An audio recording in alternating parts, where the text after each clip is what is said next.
Hello guys, B exam ready YouTube চ্যানেলের একটি নতুন ভিডিওতে তোমাদের সকলকে স্বাগত। আজকে নিয়ে এসেছি কারেন্ট অ্যাফেয়ার্স 2024-এর কিছু ইম্পর্টেন্ট কোশ্চেন্স। তাহলে চলো ভিডিওটা শুরু করা যাক। 2023 ব্রিটিশ একাডেমি বুক প্রাইজ জিতলেন কোন ভারতীয় বংশোদ্ভূত মহিলা সাহিত্যিক? সঠিক উত্তর হচ্ছে নন্দিনী দাস। বিশ্বে প্রথম নিযুক্ত রোবট সিইওর নাম কি? সঠিক উত্তর হচ্ছে মিকা। এই রোবটটিকে সিইও হিসাবে নিযুক্ত করেছে পোল্যান্ডের এক কোম্পানি। সুপ্রিম কোর্টে দৈহিক প্রতিবন্ধীদের দ্বারা পরিচালিত মিড ডি ক্যাফের উদ্বোধন করলেন কে? সুপ্রিম কোর্টের প্রাক্তন প্রধান বিচারপতি ডিওয়াই চন্দ্রচূড়। বিশ্ব স্বাস্থ্য সংস্থার দক্ষিণ পূর্ব এশিয়ার রিজিওনাল ডিরেক্টর নির্বাচিত হলেন কে? সঠিক উত্তরটি হয়ে যাচ্ছে শেখ হাসিনার কন্যা সাইমা ওয়াজেদ। কলকাতার রাজভবনের থ্রোন রুমের নতুন নামকরণ করা হলো কার নামে?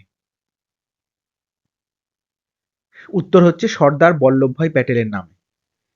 রুমটির নাম হয়েছে এখন সর্দার বল্লভভাই প্যাটেল ইউনিটি রুম। সম্প্রতি বিশ্ব স্বাস্থ্য সংস্থা কর্তৃক প্রকাশিত সমীক্ষা অনুসারে ভারতে ক্যান্সার রোগের হার সর্বাধিক কোন রাজ্যে? সঠিক উত্তরটি হয়ে যাচ্ছে মিজোরাম। আয়ারল্যান্ডের কনিষ্ঠতম প্রধানমন্ত্রী পদে কে নির্বাচিত হলেন? তাহলে আয়ারল্যান্ডের কনিষ্ঠতম প্রধানমন্ত্রী পদে নির্বাচিত হলেন সাইমন হ্যারিস।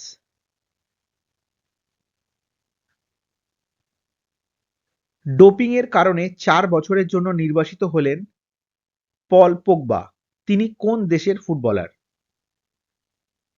তাহলে পল পোগবা হলেন ফ্রান্সের ফুটবলার। এবছর সেরা সিনেমার অস্কার পুরস্কার জিতে নিল ওপেনহাইমার।